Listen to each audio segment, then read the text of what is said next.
Ang topic po natin ngayong umaga ay pinamagatan kong Grace and Responsibilities. Grasya o biyaya at mga responsibilidad. Ang biyaya po ng Diyos, pag tinanggap natin, ay hindi lamang po natin ito tinatanggap, kundi inilalagay po tayo ng biyaya ng Diyos, biyaya ng kaligtasan sa mga responsibilities. Meron pong mga Kristiyano, mahalaga lang sa kanila yung mga biyaya ng Diyos, pero hindi nila binibigyang pansin yung mga responsibilities. Mali po yun. Kasi pag tinanggap mo ang biyaya ng kaligtasan ng Diyos sa pamamagitan ni Kristo, ikaw ay inilalagay ng Diyos sa isang posisyon na kailangan mong bantayan ng iyong sarili, meron kang mga responsibilities para manatili ka sa bago mong posisyong yon. The grace that you have received in Christ has put you in a position that you have responsibilities so that you will remain and enjoy that new position you have in Christ. Yung konteksto po ng ating binabasa ngayon dito sa mga talatang ito, yun po ang pinapakita ni John. Dito po, kung maalala po ninyo, si John ay nagbigay ng mga warnings sa kanyang mga sinusulatan, mga warnings kung sino talaga ang merong fellowship sa Diyos, kung sino talaga ang nakakakilala sa Diyos, kung sino talaga ang niligtas ng Diyos, kung sino ang may buhay na walang hanggan. Binigyan niya siya ng warning kasi that time, marami pong mga tao, o merong mga tao na sinabi ko po sa inyo last time, ay nagsasabi silang kilala nila ang Diyos, pero hindi sila lumalakad sa liwanag. Namumuhay pa rin sila sa kasalanan. Kaya si John ay tinuruan sila para malaman nila, tiyakin sa mga sinusulatan ni John na sila ay may fellowship na sa Diyos. At sila ngayon ay nasa pangangalaga na ng Panginoon. At the same time, para malaman din nila kung sino talaga ang tunay na nakakakilala sa Diyos, kung sino talaga ang umiibig sa Diyos. Yun ang mga warnings niya. And after po ng warnings niya ito, dito sa binasa natin, pansinin niyo dito, siya ay nagko-congratulate na dito sa kanyang mga sinusulatan. Kino-congratulate niya sila dahil pinaalala ni John sa kanila, sila ay nakaabot na sa isang certain stage in their Christian life. Pinaalala ni John na sila ngayon, because of Jesus Christ, because of their fellowship with God, ay nakaabot na sa isang larangan ng biyaya ng Diyos sa kanila.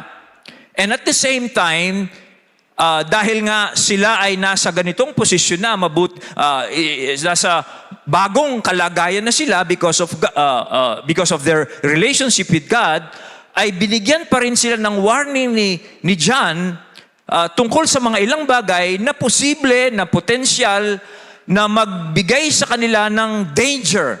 Mga potential dangers. Nag-warning po si John sa kanila dahil nga na mayroon na silang bagong posisyon sa harapan ng Diyos. Nagbigay ng warning si John regarding potential dangers na maaring makasira, makabawas ng kanilang fellowship sa Diyos. Makasira siguro sa kanilang fellowship sa Diyos. At kung titingnan po natin yung mga sumunod na talata, ay ito nga, itong danger, potential danger na ito ay yung hatak ng sanlibutan. Yung attraction ng sanlibutan. Kaya winarningan ni John sila, ito po ang pag-aaralan natin ngayong umaga. And then the following danger, o isa pang danger, ay yung tungkol sa Antichrist. At sa kalooban po ng Diyos ay yan ang titingnan natin sa susunod ko po marahil sa aking pag-aaral. So, pag-aaral natin dito. No, so dito po makita natin ang pinapakita ni John sa kanila, ang Christian life is not only about privileges. Ang Christian life is not about blessings. Ang Christian life is not about benefits of salvation in Christ, kundi there are certain responsibilities para magwardyahan natin ang ating bagong kalagayan kay Kristo kasi merong mga potential dangers na maaring sumira, mag-disrupt ng ating fellowship sa Diyos. And one is worldliness na pag-aaralan natin ngayon. At yun po ang pinapakita ng mga talatang ito. Kaya nga po ang ating message is grace and responsibilities.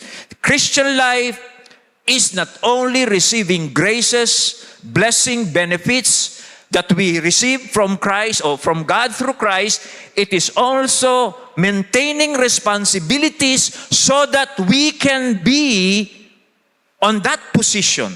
Hindi tayo maaalis sa posisyon yon. There are certain responsibilities. Sinasabi ko po ito kasi merong mga Kristiyano, hindi po nila binabantayan, ginagawa yung responsibilities nila, and then nagtataka sila bakit nawala na yung joy of their salvation. Hindi na sila masaya sa kanilang pananampalataya gaya ng dati. They receive the blessing pero hindi nila siniseryoso yung mga duties nila, yung mga responsibilities nila. Kaya nagtataka sila bakit hindi na ako masaya gaya ng dati.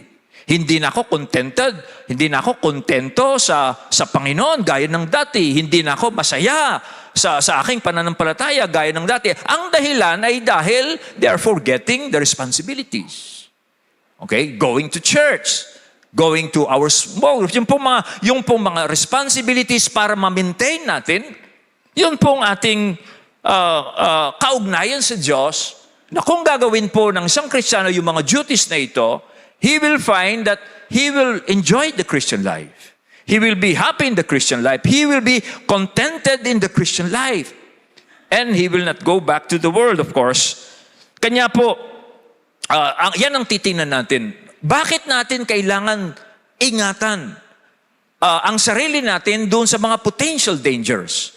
At ngayong umagang ito, ang titingnan natin is about worldliness. Pero bago po natin tingnan yan, sagutin muna natin yung tanong, bakit natin kailangang ingatan yung ating bagong posisyon ngayon as a Christian, as a believer? Bakit natin kailangang ingatan yon? Well, ang una po natin dito, ang unang point natin dito, ay ito. As believers, tayo po ay tumanggap ng biyaya ng Diyos, at dahil sa biyaya ng Diyos na yon, ay nakaabot tayo sa certain level of grace.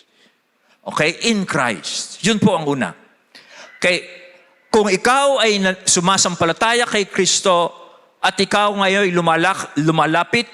lumalakad in fellowship with God, lumalakad ka in the light, ikaw ay nakaabot na sa isang certain level of grace na kailangan mong bantayan yan para ma-enjoy mo pa ang fellowship mo sa Diyos. You see, ang fellowship po natin sa Diyos ay merong benefit. Sa English gusto ko sabihin, it's not without benefit. Pag meron kang fellowship sa Diyos through Jesus Christ, pag ikaw ay lumalakad sa liwanag, ikaw ay merong benefits from that fellowship and from that walking in the light. Sabi nga ni John doon po sa chapter 1 verse 3, and our fellowship is with God and is with the Father and with His Son, Jesus Christ. At sinabi niya, as we walk in the light, as He is in the light, we are being cleansed by the blood of Christ from our sins. So merong benefits. At dahil po sa mga benefits na yan, ay tayo ay nakaabot sa isang certain level of grace in our lives. Okay? Kanya po, kailangan nating bantayan yung inabot natin. Hindi natin pababayaan yan. Na umabot na tayo sa level of grace, hindi natin pababayaan yan, kundi magtutuloy-tuloy tayo para umabot pa doon sa another level of grace. Okay? At para po umabot tayo sa next level of grace, kailangan nating bantayan ang sarili natin doon sa mga potential dangers na sinasabi po ni John dito. Now, dito po si John, para po i-remind niya yung kanyang mga readers regarding their benefits, ay tumukoy siya ng 3 grupong members sa church. 3 grupo ng members sa church na tinukoy niya, siningle out po niya yung 3 groups of members ito sa church para paalalahanan sila tungkol sa level of grace na inabot nila. yung tatlong grupo po ng mga members na ito ay somehow, pag tiningnan po natin ito, you can identify yourself with one of these. Pwede po ninyong, kung ikaw ay mananampalataya na kay Kristo, ma-identify mo yung sarili mo doon sa isa, at least doon sa isa, actually sa isa, doon sa tatlong grupo ng mga members sa church. Well, dito po sa sulat niya ay itong tatlong grupong ito ay yung children, yung fathers, at yung pong young people or the youth. No? At dito po sa tatlong ito ay pinaalala ni John sa kanila, yung children, fathers, and the young people, pinaalala ni John sa kanila na sila'y nakaabot na sa isang level of grace na kailangan nilang bantayan ngayon para mag-move up sila doon sa the next level of grace. At dito po, pag makikita ninyo, if you are a believer, makikita nyo ang sarili nyo sa isa sa tatlong ito. Okay, children, fathers, and young people. Okay, una tingnan natin yung children. Sino itong mga children na binabanggit ni John dito? Ang mga children pong dito ito'y mga new believers. Mga bagong mananampalataya ito. At sa kanila ay inassure po sila ni John sa mga new believers, inassure po sila ni John tungkol sa dalawang mahalagang bagay na dapat nilang malaman para tumatag sila sa kanilang bagong posisyon in God. Okay, ito yung dalawang bagay na sinasabi ni John doon sa mga bagong mananampalataya. Una, pinatawad na ng Diyos ang kanilang mga kasalanan alang-alang sa pangalan ni Kristo. Yun ang una. At yung pangalawa ay tungkol sa kanilang bagong relasyon ngayon sa Diyos bilang kanilang Ama. Na sila ngayon, itong mga bagong mananampalataya ngayon ay maari na nilang tawagin ang Diyos na kanilang Ama. Dahil kinikilala na sila ng Diyos na sila ay mga anak na ng Diyos. Itong dalawang katotohanan pong ito, kapatawaran sa kasalanan at yung bagong relasyon nila sa Diyos bilang Ama, ito po ay dalawang napakahalagang dapat malaman ng mga bagong mananampalataya. Na pinatawad na ang iyong mga kasalanan, hindi dahil sa ginawa mo, hindi dahil sa naging mabait ka, hindi dahil sa anong background mo, hindi ka pinatawad ng Diyos dahil sa iyong mga kasalanan, hindi dahil sa anumang ginawa mo, kundi alang-alang sa pangalan ni Kristo. Pangalan ni Kristo. At hindi lang iyon, sabi niya, ngayon ay kilala mo na ang Diyos bilang Ama. Na kung dati, pag iniisip mo ang Diyos, natatakot ka sa Kanya, ayaw mo siyang isipin dahil iniisip mo, paparusahan ka niya, hahatulan ka niya. No, sabi ni John, now, siya ngayon ay iyon ng Ama. Matatawag mo na siyang Ama.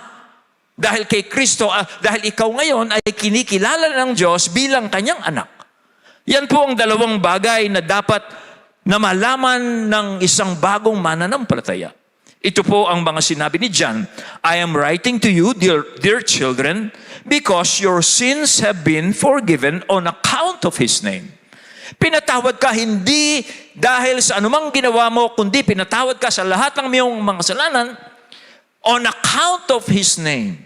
Alang-alang sa pangalan ni Kristo.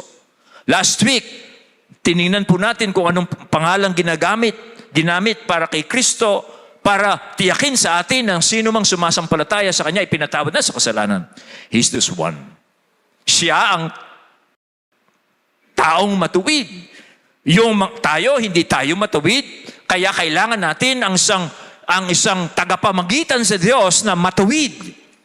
At sa pamagitan ng Kanyang pangalan yon, pinatatawad tayo ng Diyos. At siya rin ay tinawag na advocate. Tagapagtanggol natin sa harapan ng Diyos. At itong tagapagtanggol natin sa harapan ng Diyos ay siya mismo ang atoning sacrifice.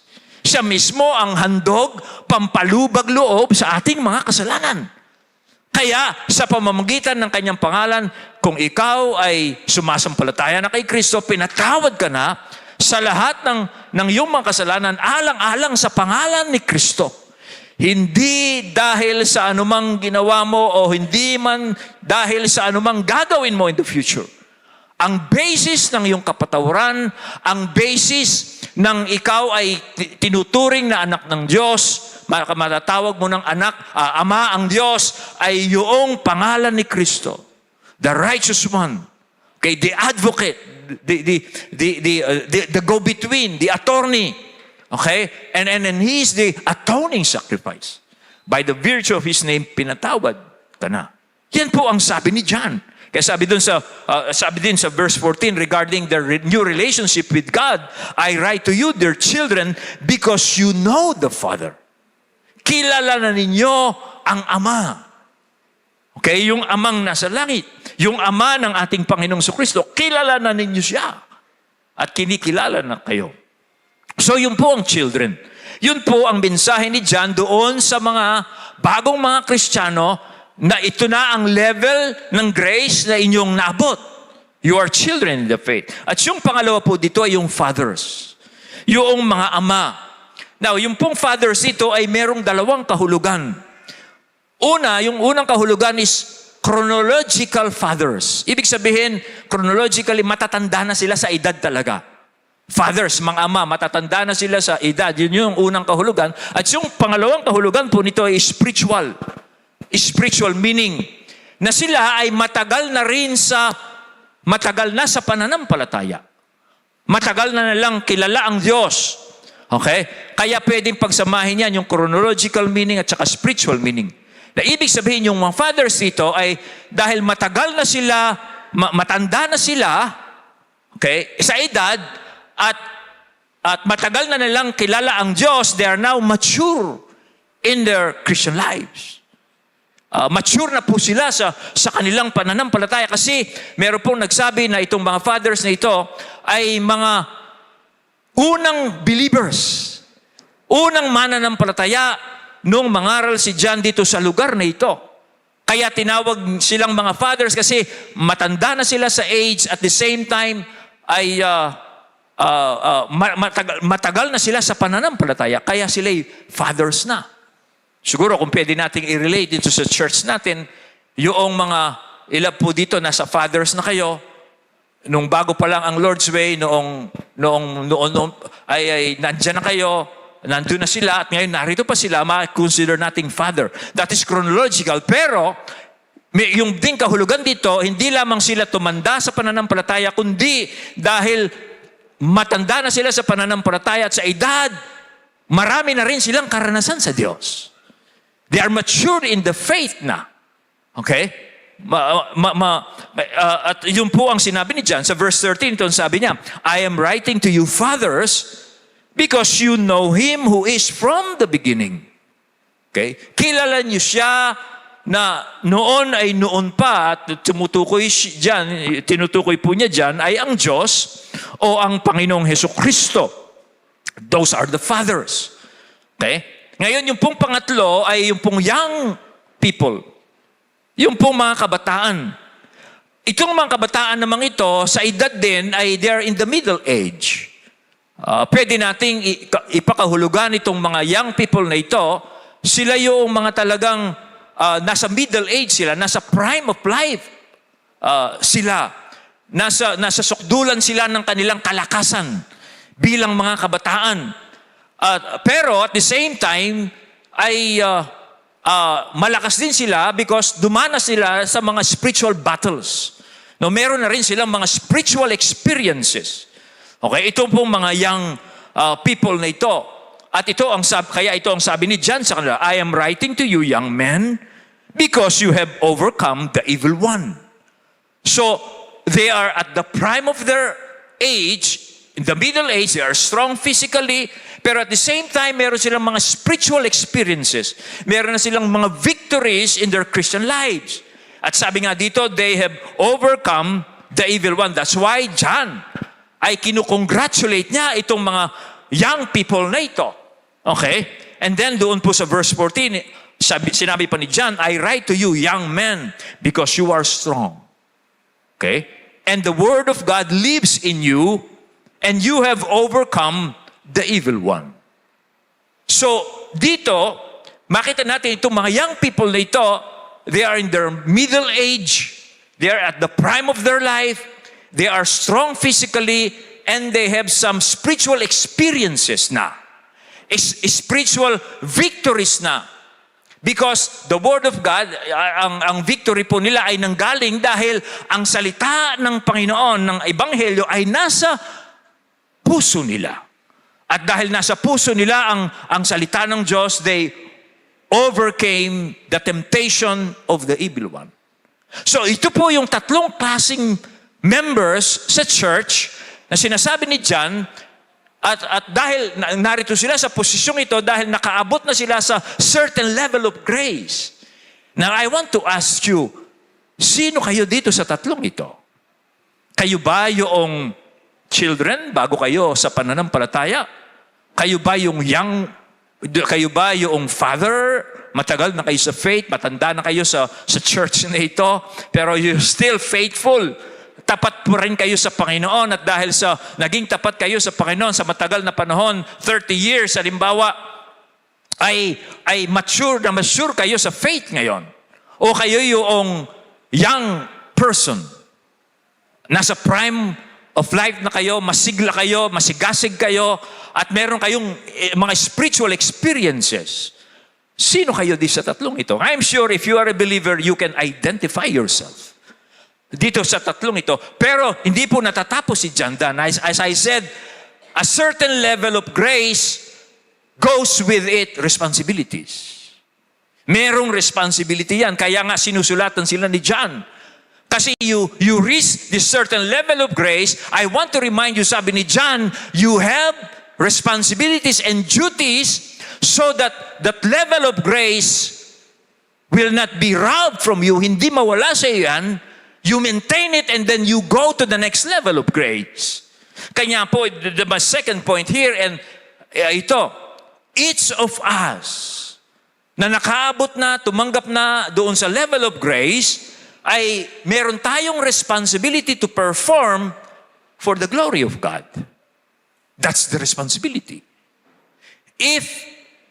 Kung ikaw, kinukonsider mo na nakatanggap ka na ng grasya, ng kaligtasan, you are a child, you are a father, you are a young person, if you consider you have received this level of grace, John is reminding us, you and I have responsibilities.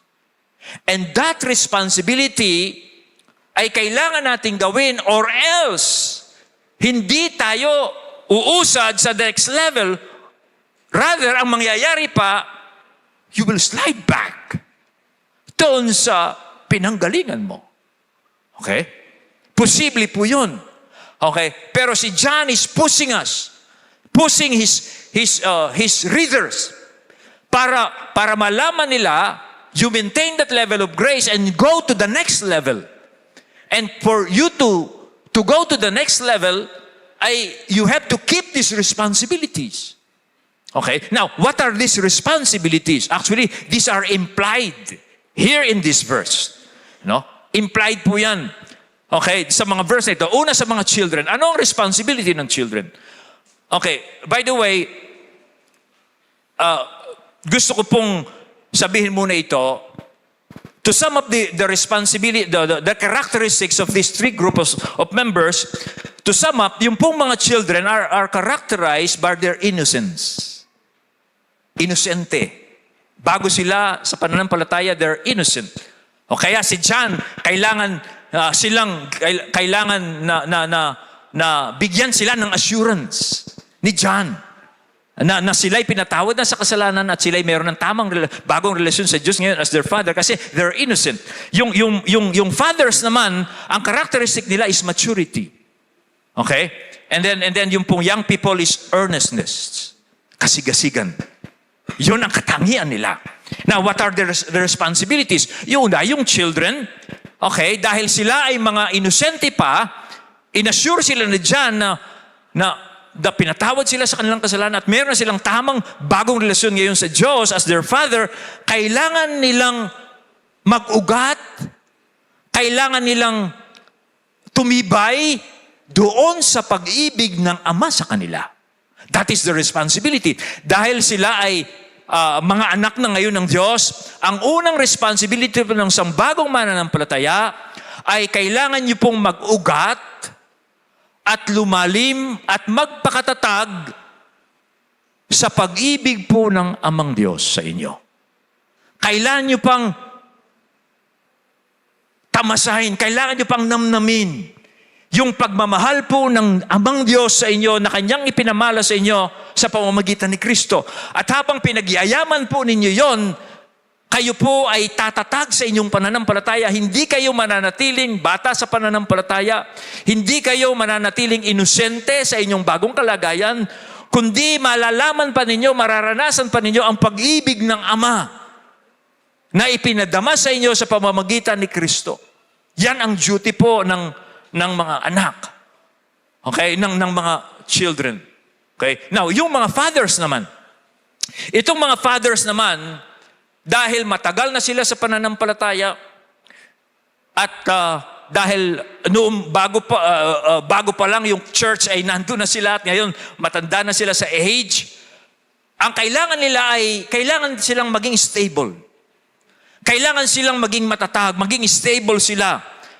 At kailangan po nilang magpatuloy sa pagkilala nila sa Diyos at sa Panginoong Jesucristo. Hindi sila titigil. Kahit na matatanda na sila sa faith, matatanda na sila sa edad, kailangan hindi sila tumigil sa pagkilala, pagraranas, maranasan pa nila yung Diyos na nakilala nila nung una pa.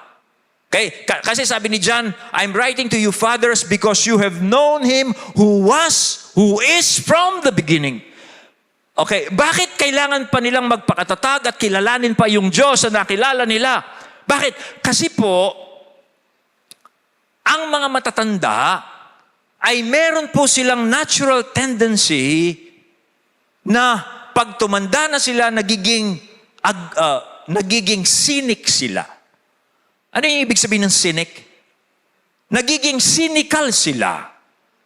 Nagiging distrustful, nagiging mapagsuspetsya, nagiging matigas na yung ulo, ayaw nang nakikinig sa mga payo. Sasabihin ba, matanda na ako, ganito, tapos ganito. They become cynic. No? I know this because I am a senior. Isa sa mga binabantayan ko yung sarili ko ay yung to become a cynic.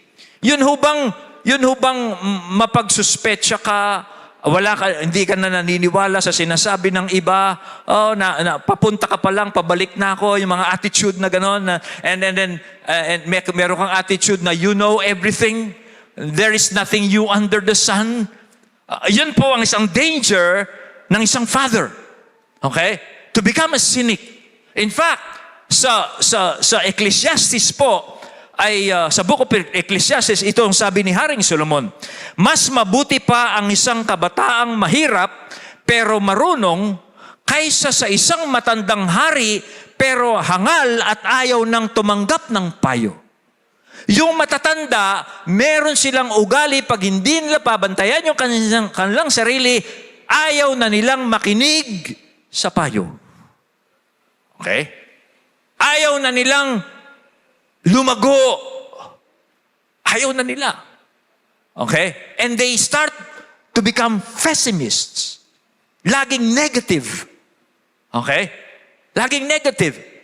Kanya si John, pinapaalalahanan sila, ang nakilala niyo, sabi niya, ay yung noon pang pasimula. Yung Diyos na noon pang pasimula at ngayon nagpapatuloy. Kaya dahil nakilala niyo siya, ay patuloy din siyang kilalanin. Kasi sa isang matanda po sa faith, hindi ka aabot sa edad ng iyong pananampalataya na titigil ka sa pagkilala sa Diyos. Hindi ka titigil sa pagkilala sa Panginoong Jesucristo kasi siya yung noong pang pasimula ay siya na. At siya ngayon ay nagpapatuloy at magpapatuloy magpasawalang hanggan.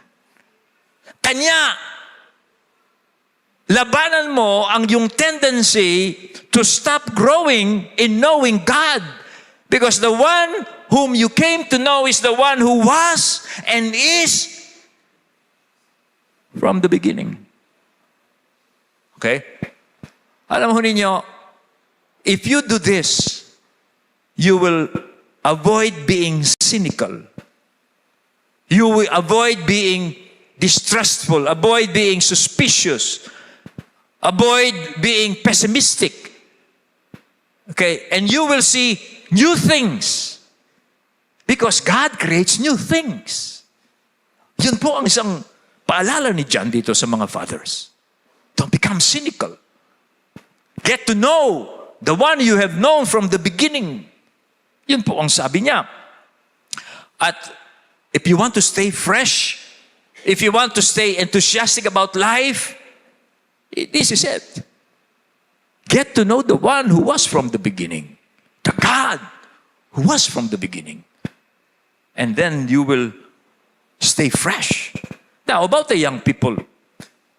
Isa pong surprise dito tungkol sa young people, inulit ito. At inulit-ulit, dalawang mensahe sa mga young people dito at hinuli sila. Bakit hindi sila, di ba, supposedly children, young people, and then fathers. Pero dito mapansin nyo, children, fathers, and young people at mahaba yung paalala ni John sa kanila. Mahaba. Okay? Now, bakit?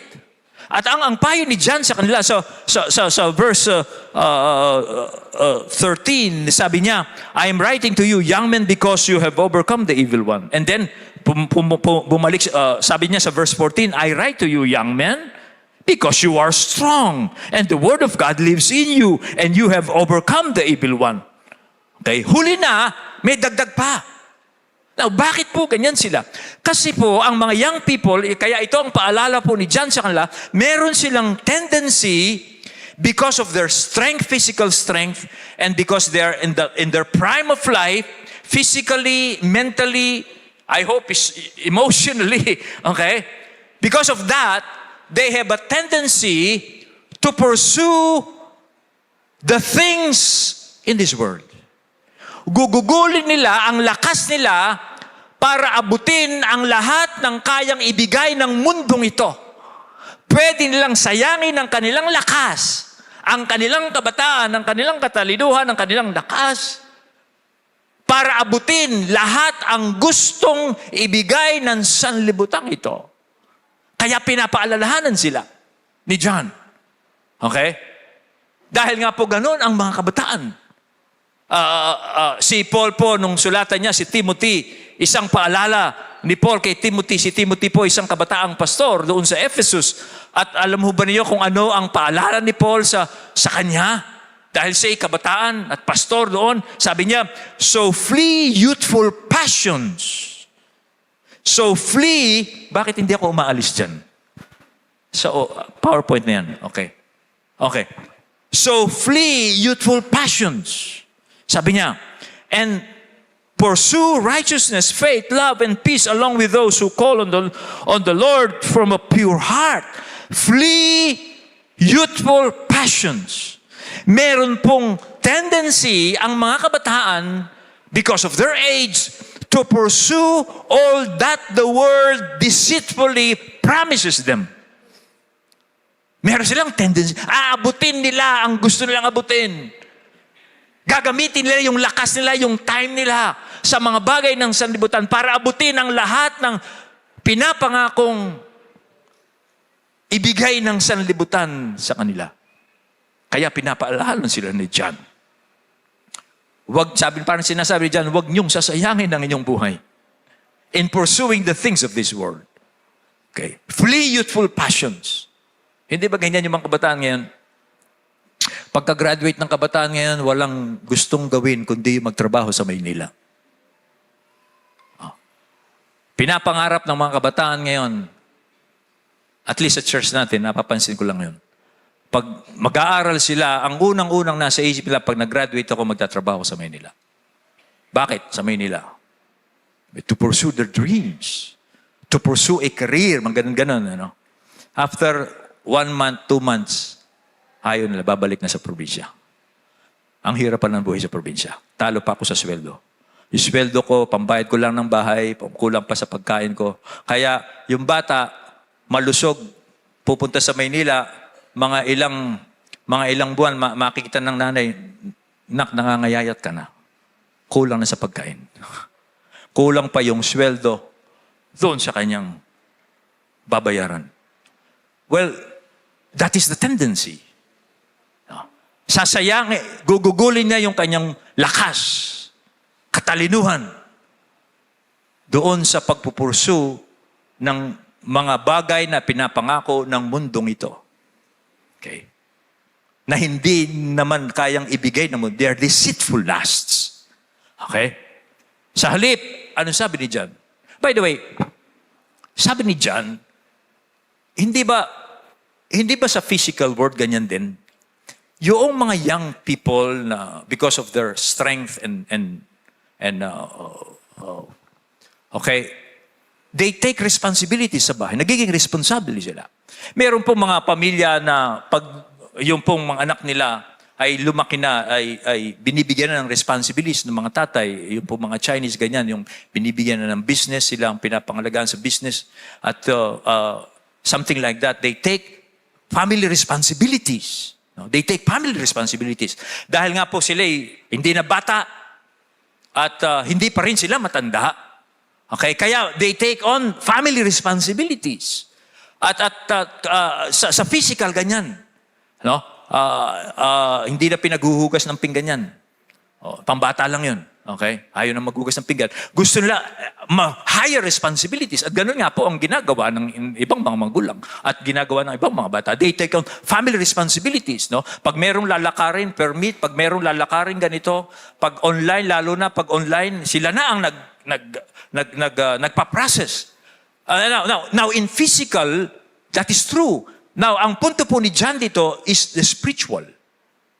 Kung ganito sa physical family, ganyan dapat sa spiritual family. Para sinasabi ni John, kayong mga kabataan, malalakas kayo, tinalo ninyo ang masama, dahil ang salita ng Diyos ay nasa inyo, dahil sa inyong taglay na lakas na yon, kailangan gugulin ninyo ang inyong buhay, hindi sa mga bagay ng mga sanlibutan, kundi sa mga bagay ng Diyos na kanyang ginagawa sa church. Parang ganoon sinasabi ni John. Gamitin mo ang lakas mo, the prime of your life, doon sa mga gawain ng Diyos sa kanyang kingdom through the church. Yun ang sabi ni John. Huwag mong sasayangin, huwag kang gagaya sa ibang mga kabataan hindi nakakilala sa Diyos. Kundi gugulin mo ang iyong sarili doon sa gawain ng Diyos through the church. Okay? We thank God, dito po sa church natin, maraming kabataan. And this is very good reminder for all of you. You have reached a certain level of grace, and now you are strong. You have education. Physically, marami kayong magagawa na hindi namin magagawa kaming mga matatanda na. At marami na rin kayong magagawa na hindi natin pagagawa sa mga bata. Kasi bata pa lang sila. Marami kayong magagawa ngayon dahil sa edad nyo. Prime of your life. Ako, I thank God I spent my prime of my life sa church. I came to know the Lord, as you all know, in my 20s. And I spent the rest of my prime, hindi ako nagsisisi. I spent my life doon sa gawain ng Diyos. Nandito ako sa age na ito, wala akong pinagsisisihan. Kasi hindi ko sinayang ang buhay ko. I thank God, niligtas ako ng Diyos from drug dependency during my early 20s. magsisimula ako noon, ang nasa isip ko, worldly things. So, in fact, they're not worldly things, they're devil's things.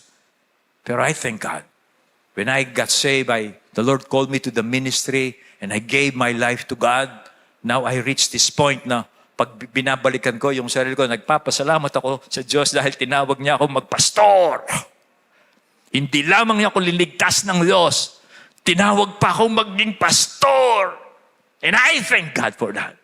I bless God for that. Because every time I look at my life, and I'm 65 this year, I thank God. Every time I look at my life, I did not waste it. Hindi ko sinayang. I did not pursue the things of this world. No. Yun po ang aking testimony regarding this. Now, let us transit now. Now, having these graces, believers should guard themselves against dangers. Yan ang sinasabi ni John. Yan po ang koneksyon ng dalawa. Inuna niya yung mga members ng church, different groups. Tapos, tinuloy niya sa verse 15 yung potential danger doon sa grace na yon. No? Kaya makita niyo doon sa verse 12 to 14, yung mga privileges, yung grace nila. Okay, then pumasok siya sa verse 15, pinaalala yung duty nila. Yun ang koneksyon ng dalawa. Okay? Na yung mga tumanggap ng biyaya ng Diyos, meron silang certain position in God, in God. Now they have duties to guard that position because there are dangers that will disrupt their new position. Okay? At yan po, mapansin niyo mga kapatid, doon sa ibang apostoles, ganyan din po ang mga paalala nila sa mga believers. Si John, one of the apostles, ganyan po ang makita natin. Kung titingnan nyo, si Peter, si Apostle Peter, ganyan din ang paalala niya doon sa mga believers in Christ. Na sila, dahil sila ay tumanggap ng biyaya ng kaligtasan, meron silang duties. At maging si Paul, meron siya. Gusto ko pong basahin yon to show you this pattern. Okay? Okay, si Peter, ito po ang sabi niya. Tinanggap natin sa pamamagitan ng kapangyarihan ng Diyos ang lahat ng bagay na magtuturo sa atin upang tayo'y mamuhay na makadiyos. Ito'y dahil sa ating pagkakilala kay Jesus na siya ring tumawag sa atin upang bahaginan tayo ng kanyang kaluwalhatian at kadakilaan. Dahil dito, pansin nyo, dahil tumanggap na tayo ng lahat ng biyaya para makapamuhay tayo ng makadiyos ayon sa ating pagkakilala kay Kristo, dahil dito, una privileges, una blessing, and then verse 5, responsibilities, duty. Dahil dito, sikapin ninyong idagdag sa inyong pananampalataya ang kabutihan. And then naglist po siya ng mga katangiang dapat nilang idagdag as their duty doon sa ginawa ng Diyos sa kanila. And then, pagdating sa verse 8, sabi niya, kung ang mga katangiang ito ay taglay ninyo at pinagyayaman, ang inyong pagkakilala sa Panginoong Jesucristo ay hindi mawawala ng kabuluhan at kapakinabangan. So there are certain responsibilities na pag ginawa natin, hindi masasayang yung pagkakilala natin sa Panginoong Jesucristo. May kapakinabangan. Si Paul, ganyan din po ang sabi niya sa Ephesians chapter 4, verse 1. Doon po sa chapter 1, chapter 2, chapter 3 ng Book of Ephesians, pinaalam po ni Pablo doon sa kanyang mga sinusulatan kung papaanong sila ay pinili ng Diyos noong bago pa likhain ng Diyos ang sanlibutan. Pinili sila ng Diyos kay Kristo Jesus at nung dumating ang tamang panahon, iniligtas sila ng Diyos sa sanlibutan, sa pangalipin ng dyablo, iniligtas sila ng Diyos at sinabi ng Diyos, bagamat hentil kayo, hindi kayo mga Hudyo, niligtas kayo ng Diyos, ngayon ay kasama na kayo doon sa pamilya ng Diyos. Tapos sinabi niya yung mga bagong karapatan nila ngayon bilang mga manampalataya. And then pagdating niya sa chapter 4, after the privileges and benefits, sabi niya sa verse 1, kaya ako, sabi niya, na isang bilanggo dahil sa Panginoon ay nakikiusap sa inyo na mamuhay kayo gaya ng nararapat sa mga tinawag ng Diyos. Responsibilities. Duties. Not only privileges. Responsibilities, duties, dahil kailangan mong ingatan ang iyong bagong kalagayan. Hindi lamang blessing, kapatid. Hindi lamang blessing. If you want to enjoy the fellowship, if you want to enjoy the benefits, if you want to enjoy the blessing, you have to do the duties. You have to do the responsibilities. Okay. Now, what are the duties? No. What are the duties? By the way, hindi ho tayo tinawag ng Diyos para maging selfish lang na mumuhay tayo para sa ating sarili. Hindi tayo binless ng Panginoon para pag nakuha na natin ng blessing ng Diyos, mamumuhay na tayo sa paraang gusto natin. That is not the plan of God. Hindi yan ang plano ng Diyos. If you are coming here only for the blessing, for the benefits, and then after receiving the benefits and blessing, you come away with it, living a worldly, selfish life, it will not last. Hindi po tatagal yan. Tandaan nyo, merong duty. Duty for you to remain in fellowship. Duty for you to remain in the light. Duty so that you will live a joyful, peaceful, contented Christian life. Duty. Now, what is the duty? Ano po ang duty? Well, dito po sa pangalawang bahagi nitong talatang ito po ay tungkol sa guarding ourselves against the attractions of the world. The duty is this: we should guard ourselves against the attractions of the world. Kailangan po natin, bakit hindi lumalakad ang PowerPoint ko?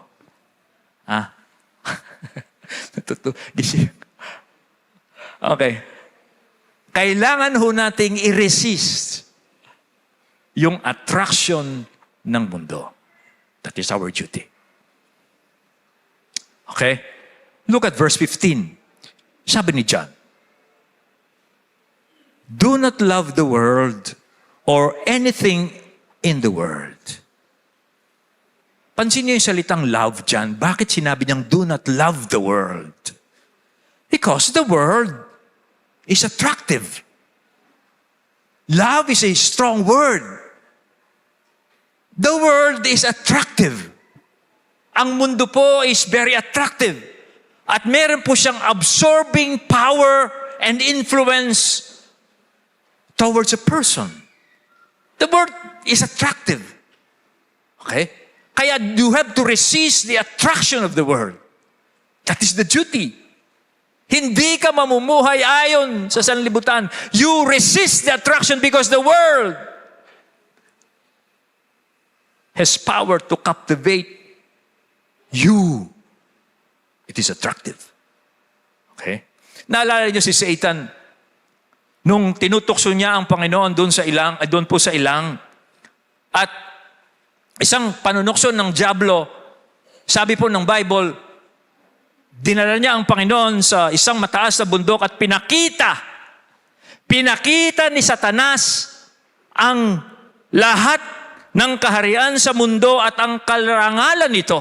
Pinakita ni Satan ang mga kaharian ng mundo at ang kayamanan at karangalan at ganda ng mundo, sabi ng Bible.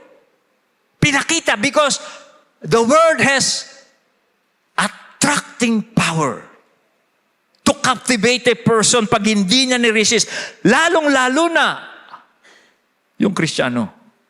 Ito pong warning na ito ay hindi sa mga non-believers.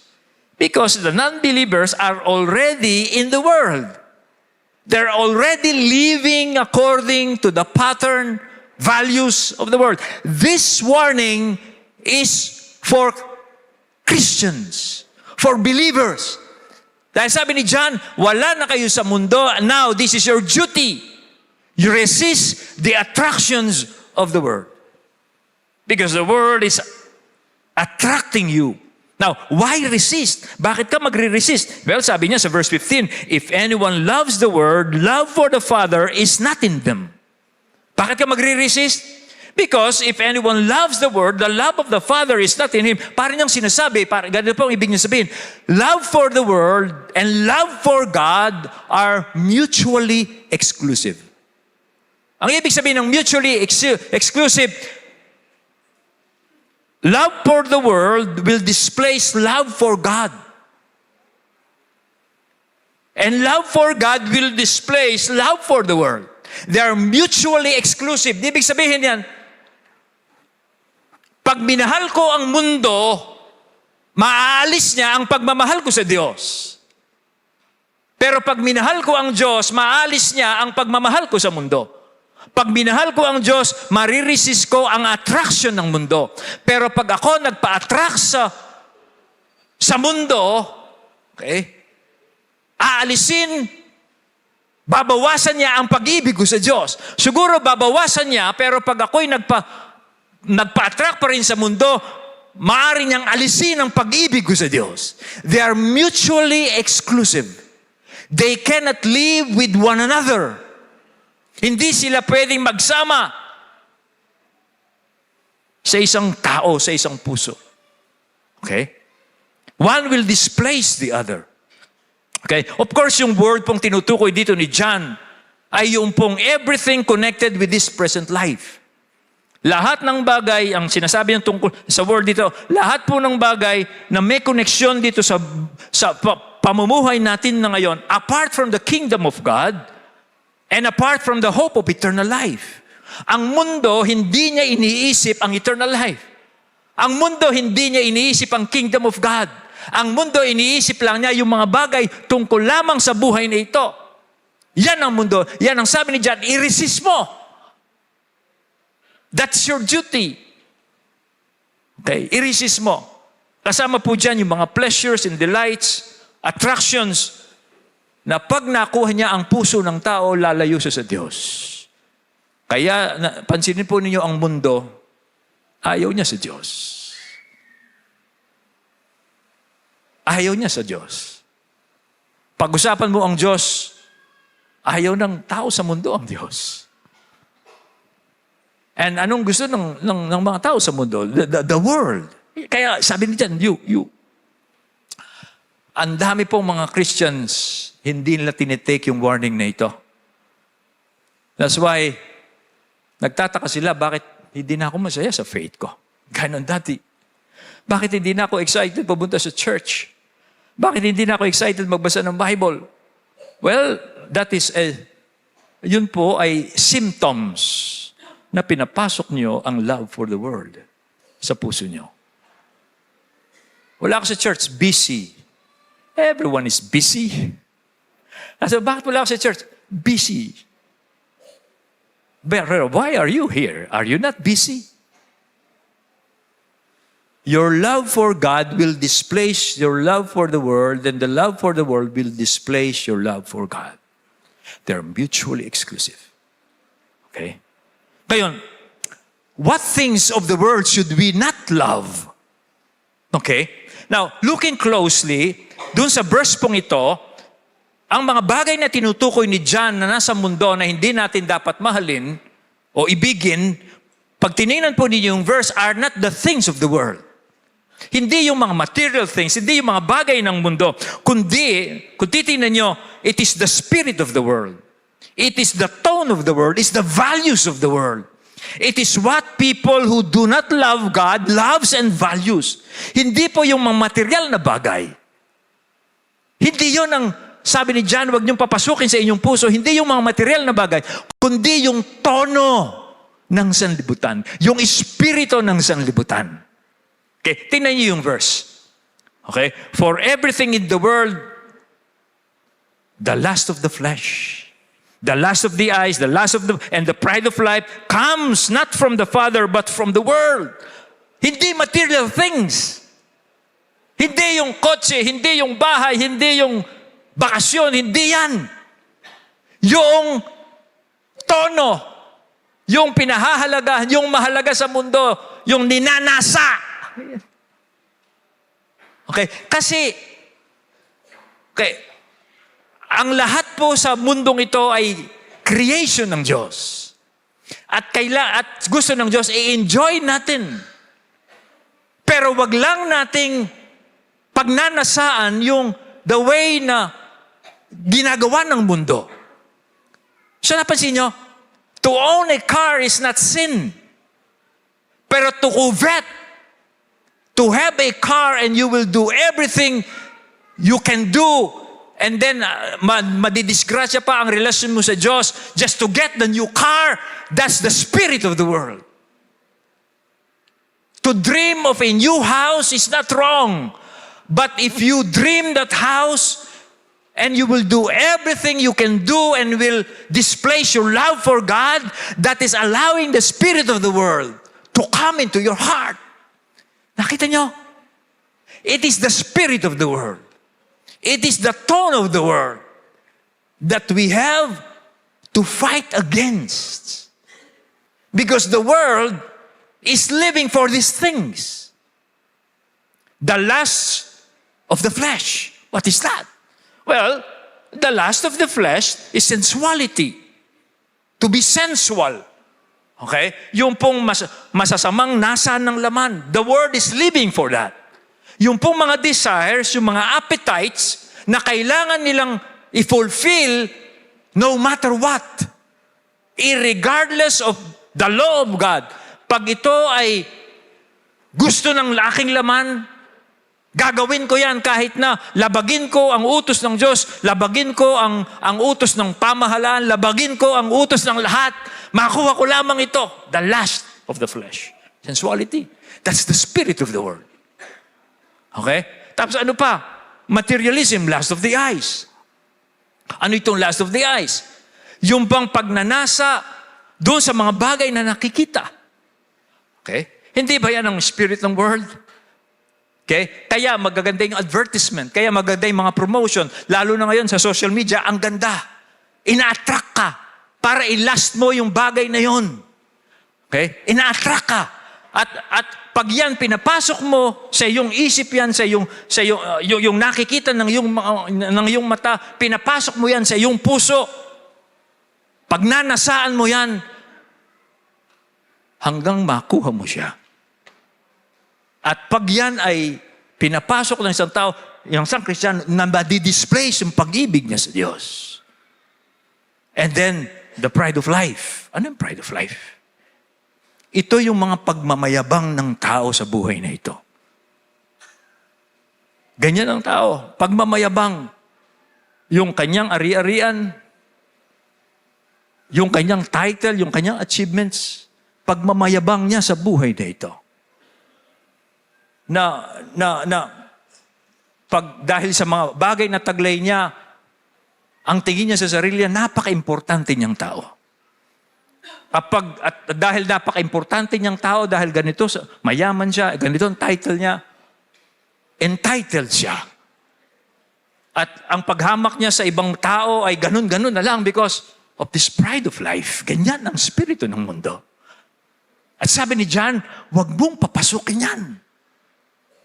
Because it will deflect your love for God.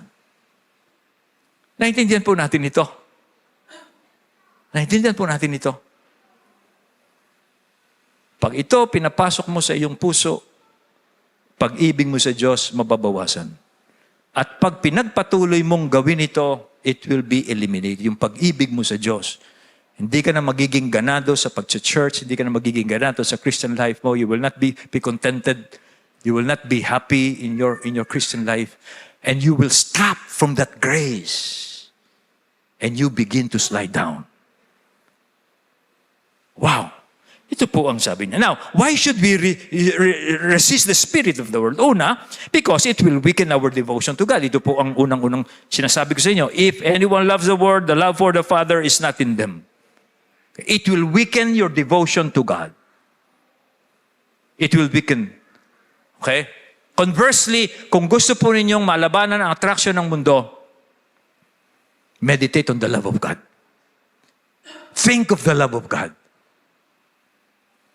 Isipin po ninyo yung pag-ibig, pagmamahal na ipinadama po ng Diyos sa inyo sa pamamagitan ni Kristo, and then you will resist the attractions of the world. Because those two are mutually exclusive. Kung sino man po sa atin dito, nararamdaman niyong nababawasan na yung pag-ibig niyo sa Diyos, it means pinapapasok mo ang spirito ng mundo. At para mapaglabanan yan, mag-focus ka ulit sa pag-ibig ng Diyos sa iyo. In Christ. Kung paano ka inibig ng Diyos kay Kristo, isipin mo yan. And then it will be displaced from your heart. Pangalawang dahilan kung bakit natin kailangan i-resist nito, because this spirit does not originate from God. Hindi po ito galing sa Diyos. Sabi po sa verse 16, for everything in the world, the lust of the flesh, the lust of the eyes, and the pride of life comes not from the Father, but from the world. Hindi yan galing sa Diyos. Pag nagnanasa ang isang Kristiyano ng mga bagay ng mundo, hindi galing yan sa Diyos. Mahalaga pong malaman natin ito kasi mayroong mga Christian, ganito ang isip. Nandyan yung blessing. Kung hindi galing ito sa Diyos, o kung itong blessing ito galing sa Diyos, bakit hindi ko ito kukunin? Hindi po lahat ng blessing galing sa Diyos. Pag po yung blessing ng Diyos, ilinalayo ka sa Diyos, hindi po yan galing sa Diyos. Kasi hindi ka tutuksohin ng Diyos para lumayo ka sa Kanya. Yan pong blessing na yan ay galing sa dyablo at pinagsasamantalahan ng dyablo yung lust ng flesh mo, desires ng flesh mo, at para sunggaban mo yan para ilayo ka sa Diyos. That's the purpose.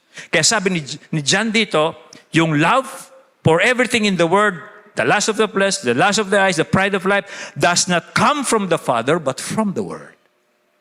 Okay? Hindi lahat. Pag ang isang blessing, nilalayo ka sa Diyos, hindi yan sa Diyos. Maring sa Diyos yan, pero tinutukso ka ng diablo para ilayo ka sa Diyos.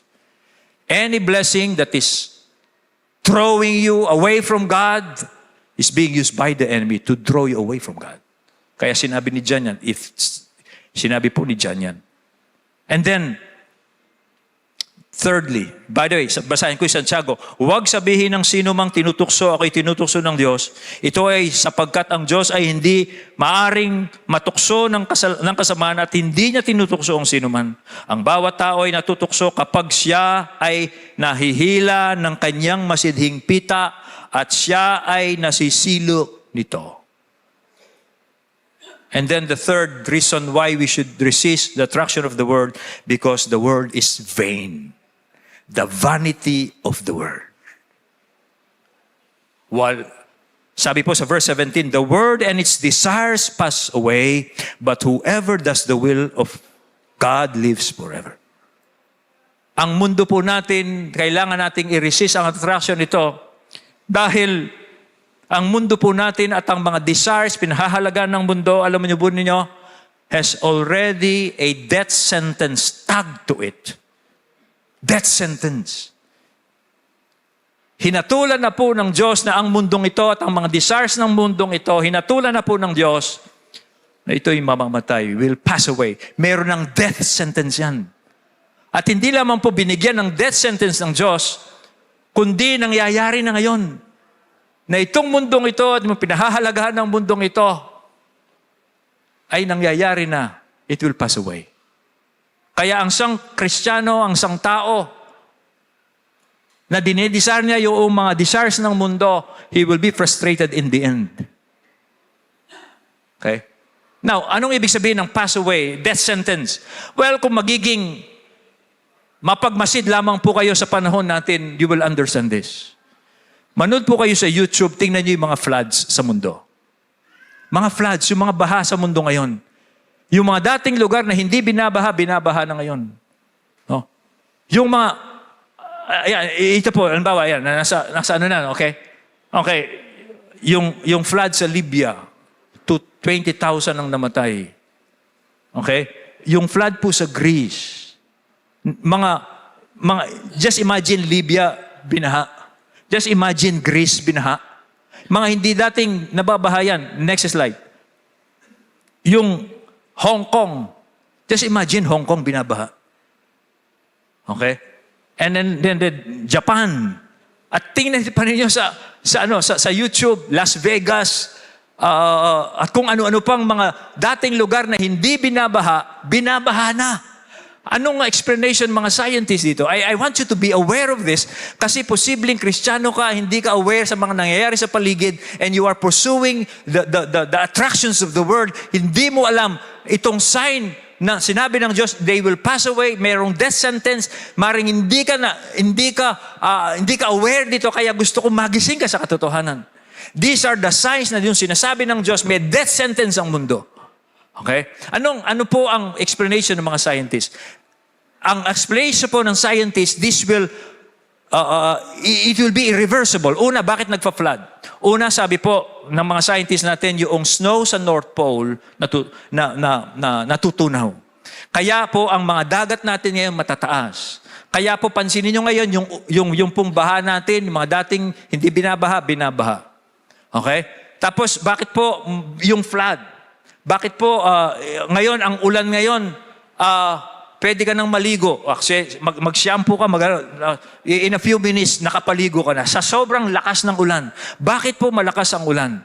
Okay? Sabi po ng mga scientists, dahil daw po yung carbon dioxide na nai-emit sa air natin, ay hindi niya inaalaw na yung mga clouds ay sumabog, kumalat sa ibang lugar. Kaya ang nangyayari, ang mga clouds natin ay nakafocus lang sa isang lugar. Kaya pag umulan sa lugar na yon, yung ulan na kailangan ay sa isang linggo, mangyayari lang sa 15 minutes. Kaya talaga magkakaroon ng flash flood. At ito po, pansinin nyo, is irreversible. Dahil ito ay tungkol na ito sa weather systems. Kaya nga yung mga G7 country, G8 ba yon? Pinag-uusapan nila yung climate change, natin. Pero sino makakagawa ng climate change? Yung mga mayayamang bansa, mas maraming mahirap na bansa ngayon. Kaya these things are irreversible.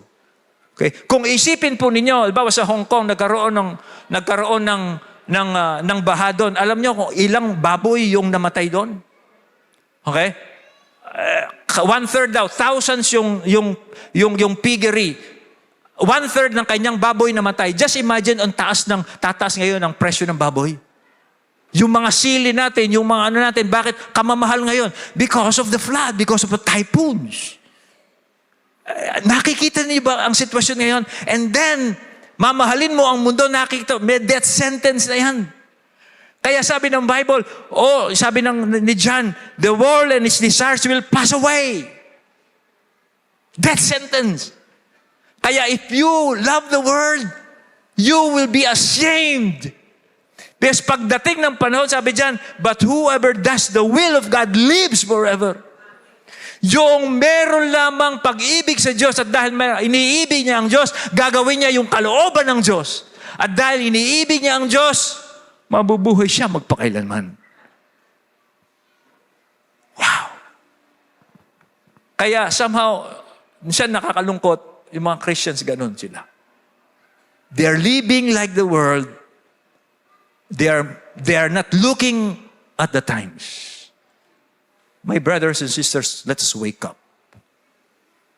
We have been blessed. Pero tandaan niyo, we have duties. And our first duty is against worldliness that will breed ungodliness. If you allow the world to come into your heart, it will make you ungodly. Your love for God will be diminished, if not eliminated. But if you want to resist the attractions of the world, dwell in the love of God. Dwell in the graces of God. Dwell in the forgiveness of God. Dwell in the love of God. Dwell in knowing the one who is from the beginning. And continue to resist the devil, who is trying to attract you so that you will go away from God. May God bless us po. Let us pray. Tayo pong lahat ay tumayo. Sino po ang kailangan magsisi at dapat magsisi ngayong umagang ito sa harapan ng Diyos? Dahil pinapapasok niya ang espiritu ng mundo sa kanyang puso. Kapatid, kung ikaw ay ganyan ngayon, hinihikayat kong magsisi ka. Aminin mo sa Diyos ang iyong kasalanan. Aminin mo dahil pag yan pinanatili mo sa iyong puso, aalisin niya ang pag-ibig mo sa Diyos. Pag-ibig ng Diyos na kanyang ipinadama nang si Kristo'y mamatay para bayaran ang iyong kasalanan. Kung namumuhay ka sa mga bagay ng mundo, baguhin mo ang iyong puso. Kung ngayon nararamdaman mong you don't feel like going to church every Sunday, ibig lang sabihin yan, pinapapasok mo ang espiritu ng mundo sa iyong puso. And I want you to repent, magsisi ka.